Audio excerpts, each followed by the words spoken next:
Theirs is a simple motto, more than a club.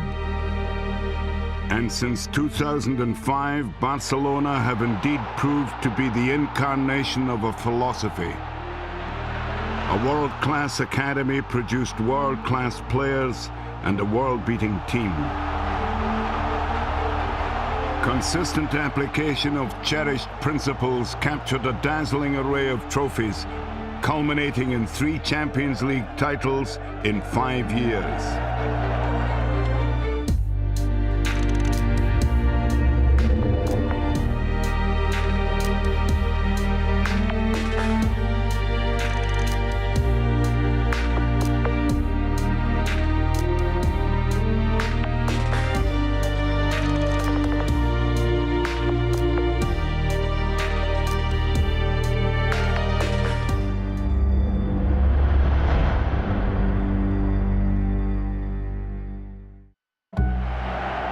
In 1992, Barcelona finally emerged from the shadow of their arch-rivals Real Madrid, who had won the European Cup 6 times in its early years.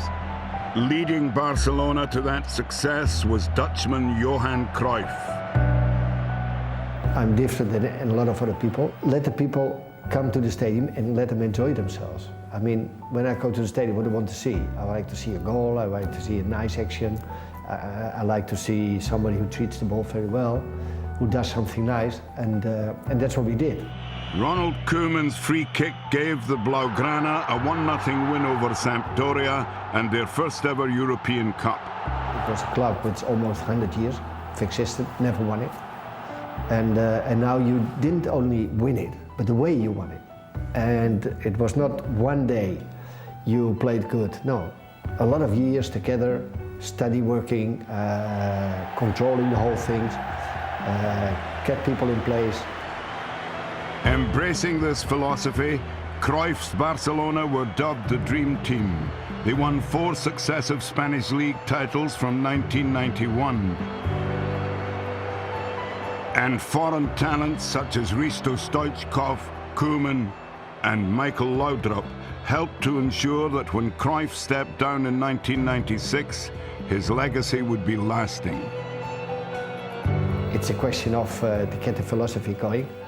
And it was a pity that I couldn't finish that off, because I think with a great team, a very big team, always counts on the people from their own club. I think almost impossible for a long time, let's say 2, 3, 4 years in a row, to buy people. The Dutchman was missed. By 2003, the club had added just a European Cup Winners Cup in 1997 and successive League and Copa del Rey titles. But one man's childhood worship of Cruyff would rekindle ambitions of greatness. When Johan came to play for Barca in 1973, we were 10. We used to get our hair cut like his. We copied his running style. He really created a social revolution at Barca at the time. 30 years later, that youngster was elected club president, and his strategy for success was clear. We opted for a footballing revolution. We decided to return to the footballing philosophy that we thought was the best for Barca. And that philosophy is based on Johan Cruyff. The way you win it, the way you play, and the way the people talk about you. They don't talk about you, no, you won the game. No, we enjoy watching. And once again, enjoy watching the games from Barcelona is much more important than only winning. A lot of Barcelona fans used to come to our headquarters, where our electoral campaign was based, and asked us to change things. And the truth is that we created a mini revolution at Barcelona. People suddenly regarded Laporta as what we call here foc nou, a breath of fresh air, because he would eradicate everything and offer a fresh start. Laporta began by replacing manager Radomir Antic with Dutchman Frank Rijkaard. It was a controversial decision, though. We were convinced he was the ideal manager. But, yet again, public opinion was trying its best to ensure that our project to revolutionize the club didn't work. Ronaldinho, who arrived from Paris Saint-Germain for 30 million euros, would play a key role in the Laporta revolution. What I did say was that we would lead Barca to the forefront of the footballing world. And for that to occur with our project, we had to sign one of these three players: David Beckham, Thierry Henry, or Ronaldinho. It turned out to be Ronaldinho. The Brazilian immediately endeared himself to the Camp Nou faithful and became the figurehead of Laporta's new Barca. Ronaldinho brought back the enthusiasm that Barca needed. We needed a catalyst like him to make our fans excited again. He got across exactly what we wanted to portray from our young boardroom, which was happiness, excitement, enthusiasm, talent, a new way of playing and entertainment. With Ronaldinho inspirational, Barca finally ended a 6-year trophy drought, winning the Spanish League title in 2005. It was the way that we played from the second half of our first season. Back then was when the team adopted the footballing ideals that we were trying to implement. That philosophy, that football philosophy based on Cruyff's mentality and his way of understanding the game. Playing 2 touches and then attacking. That league title served to confirm that we were doing things right. And then we started to imagine that the future would be memorable, that the future could be very good indeed. A priority for the future was La Masia, the club's youth academy. Laporta's policy was the antithesis of Real Madrid's commitment to their Galacticos. And for Barcelona, it was a policy that would reap handsome rewards. We build La Masia as the factory of dreams for those kids who fantasize about playing for the first team. Investing in the academy creates a footballing identity, and you therefore create a special attachment and commitment from the players to the club. That's because they've been with us since childhood, and ever since they were small they've been playing the same style of football and identify themselves with the philosophy and what the club is about. They show you how to perform at school, how to adapt to a playing style that they've been using for many years, with some very precise, specific exercises. It's nice. You improve very quickly in a short time. 2 of La Masia's rising stars were Andres Iniesta and Xavi Hernandez, a midfield pair who would be crucial to the club's surge to the pinnacle of football. I've been lucky enough to be brought up on the Barcelona ethos, which has taught me the value of being part of a team. Today for you, tomorrow for me. Those qualities are essential for life in general. But it was Lionel Messi, a young Argentinian nurtured by the club since arriving as a 13-year-old in 2000, who would surpass everyone else. Imagine how much we would have to pay to sign Messi, Iniesta, Xavi, Puyol, Piqué, Busquets or Pedro. With the yield from the La Masia production line peaking, the following season Barca retained their league title, finishing 12 points clear of second-placed Real Madrid. The team had everything. It had a very strong attacking mentality and was highly effective up front. It was an unstoppable team. We were coming off the back of a disappointing period. So we were all absolutely delighted. And that took us to Paris. In Paris, Barca met English club Arsenal in the final of the Champions League. Just 18 minutes in, Arsenal goalkeeper Jens Lehmann brought down Samuel Eto'o. He committed a foul and got sent off, so Barca played the whole game against 10 men. Nevertheless, Arsenal went in front.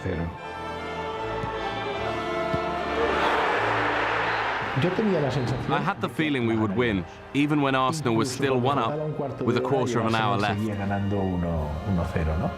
Eto'o took the ball on and hit a toe poke, which he got past the goalkeeper.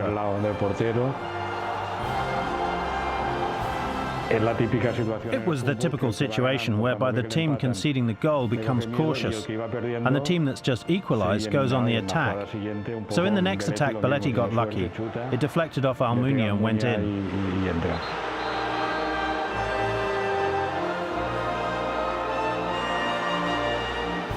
It's a final that Barca won by sheer desire, not by playing great football. Ronaldinho didn't play well.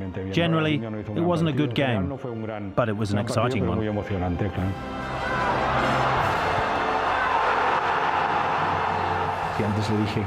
If I told you before that the first league title told us how well things were going, then I think the Champions League trophy was confirmation of the whole project. We went from winning nothing to winning that, after having made some difficult decisions, all in just 3 years. Winning the Champions League in our third season was very important. But the following 2 seasons saw Real Madrid win consecutive league titles as Barcelona failed to lift a trophy. The pressure began to mount on manager Frank Rijkaard. Frank Rijkaard was very relaxed. The only criticism I would have probably that he was a little bit too relaxed. Rijkaard said, the only one left with any desire is Puyol, the captain. Puyol tried everything to keep the dressing room in order. It was a shambles, a disaster. Ronaldinho went crazy, going out partying, dancing. Well, it all ended up with him not even bothering to train. They would say he's in the gym, when he was actually sleeping in the gym. I had to tell Ronnie, because he deserved to be told by the president of the club, and that was me, that his time at Barca was up. I went to Ronaldinho's house and told him. I then went straight to Messi's house, because they were neighbours, and I asked him to take on the role of the team's talisman. I told him we all trusted him. And Laporta made one more big decision. He sacked Frank Rijkaard. I had to tell him that if we didn't win anything that season, I would have to sack him and replace him with Pep Guardiola. That was a decision I made knowing all the risks involved. Josep Guardiola was a midfielder in the Barcelona team that won the European Cup in 1992 under Cruyff, and he spent 11 seasons in the first team. Pep Guardiola has been part of Barca since he was very small. The decision was based on the fact that Pep loves Barca. He was familiar with the club's football philosophy based on Cruyff's formula. And then also the fact that he is someone who had progressed through every single age group at La Masia. He had already been in charge of the B team, guiding them to promotion to the third division. Guardiola is a perfectionist and demanding. His demands were met in style. Guardiola developed a passing game, beautifully exemplified in this historic 6-2 victory away to Real Madrid. It helped Barca regain the league title from their main rivals, scoring 105 goals in the process. The squad didn't change that much when Guardiola arrived. It was more he brought a few players through from the B team who sort of knew his philosophy and style. He got the players that were in the squad to believe that his way was the way to play, to be successful, to win things. And a recent arrival was extremely impressed. I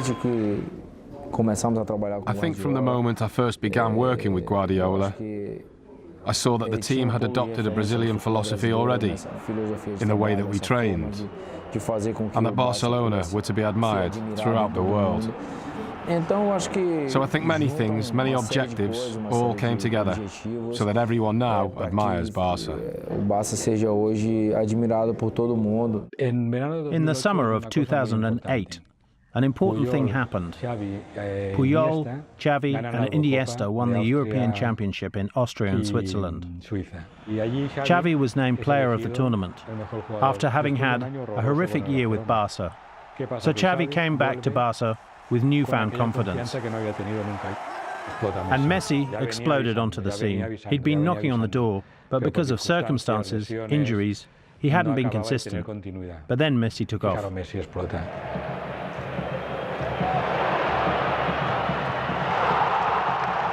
We all knew that he was an amazing talent, but then you also need to work. He made his first team debut when he was only 16 years old, and I remember that when he was an under-14, I went to see him in a game in which he scored 4 goals in just 14 minutes. He played exactly how he does today. The little Argentinian scored twice in a 4-0 annihilation of Bayern Munich in the first leg of the Champions League quarter-final. a result that reverberated around the football world. Barcelona totally outclassed them. They left them dumbfounded. Barca definitely left them in shock.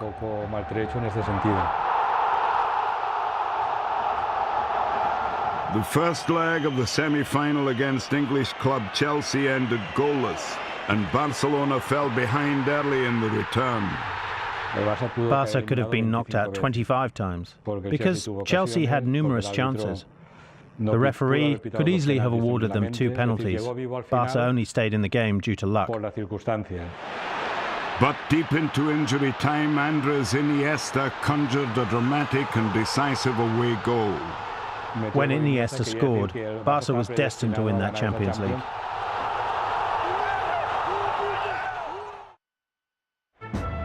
In Rome, Barca met the holders, Manchester United. It was one of those finals that was just a party for Barcelona. And I think that was acknowledged by the British press and by Manchester United too. We played wonderfully well. As soon as we got into our passing game and into our groove, so to speak, we outplayed them, and we went 1-0 up from a Samuel Eto'o goal, and ever since that moment the feeling was, okay, we won't give this away now. And then Messi scored an extraordinary goal with a header. It's incredible.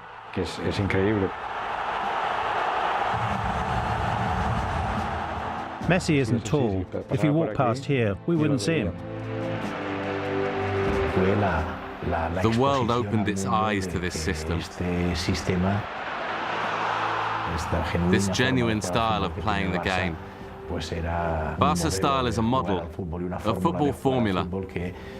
It offers you entertainment, but it's also effective and efficient because it brings you titles. To be in Rome and to make football look like art, as Barca did, was very emotional. But it was bittersweet for Samuel Eto'o. He scored 152 goals for Barca over 5 seasons, yet Guardiola ushered him out of the Camp Nou. Guardiola doesn't like people with personality.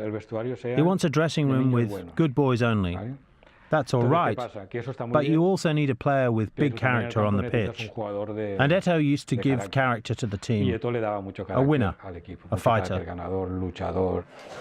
His replacement was another controversial character, Swedish striker Zlatan Ibrahimovic, who nevertheless helped Barca create history in 2009 by winning all 6 available trophies, including the UEFA Super Cup and the FIFA Club World Cup. We had a unique season, one for the football record books. It was a team that won everything that was possible to be won in just 1 year. And it's not just about everything we won, but it's how we did it, how the team played. That was the perfect season. A season that can be equalled, but never bettered. 2010 was comparatively barren. The Blaugrana celebrated only the league title and the Spanish Super Cup.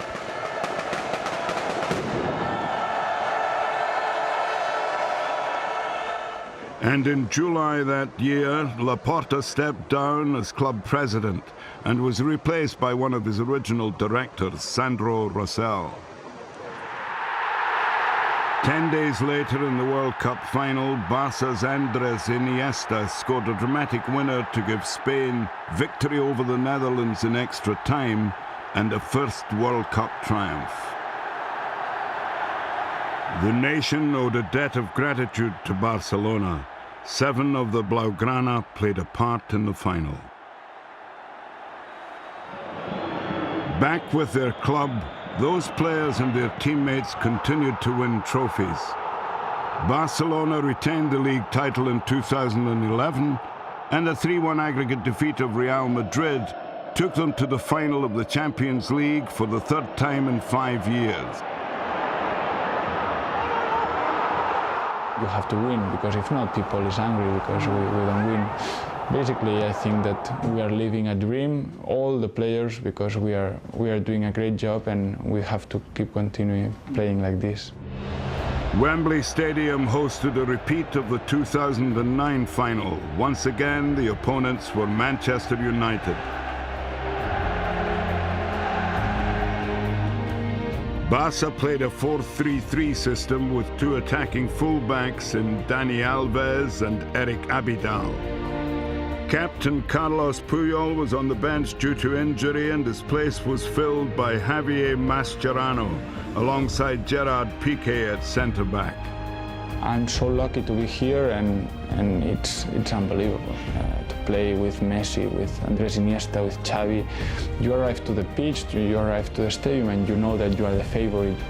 Sergio Busquets was the foundation for the creative and technical skills of Xavi and Iniesta, allowing Pedro, Villa and Messi to provide the firepower. Andrés is incredible. I'm a passer, and if I have teammates around me who make my job easier, all the better. Andrés is one of them. Such players were schooled in the methods of La Masia. Barca's passing game, known as tiki-taka, is centered on ball retention, wearing down the opposition with short passes and quick movement. Playing two-touch football, playing with an attacking mentality, pressing high up the pitch to regain possession as quickly as possible when our opponents have the ball, and keeping hold of the ball as long as we possibly can. It was a style much in evidence at Wembley. Pedro gave Barcelona a deserved lead. It's great for any sportsman to achieve new goals. They are things you feel proud and happy about, because they are things you'll never forget, and they remain with you when you retire, and you can tell people about them. Wayne Rooney equalised before half-time, but Barcelona remained in the ascendancy.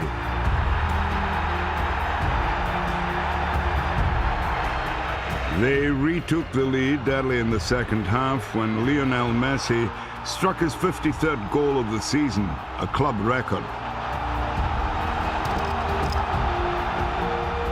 You don't hear wow at a football match. You shout, whistle, scream, but you don't tend to say wow in admiration at a football stadium. Well, I heard wow a few times that night at Wembley. 15 minutes later came another of those moments.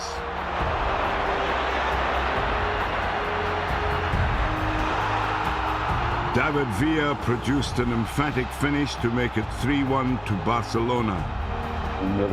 I think it's a game to be recorded and shown to everyone that wants to learn how to play football against a great team. Because Manchester United is a great team, and they gave it all, but they just weren't able to get the ball off Barcelona.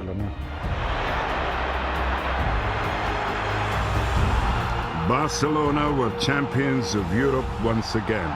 Barcelona now is one of the main teams in the world.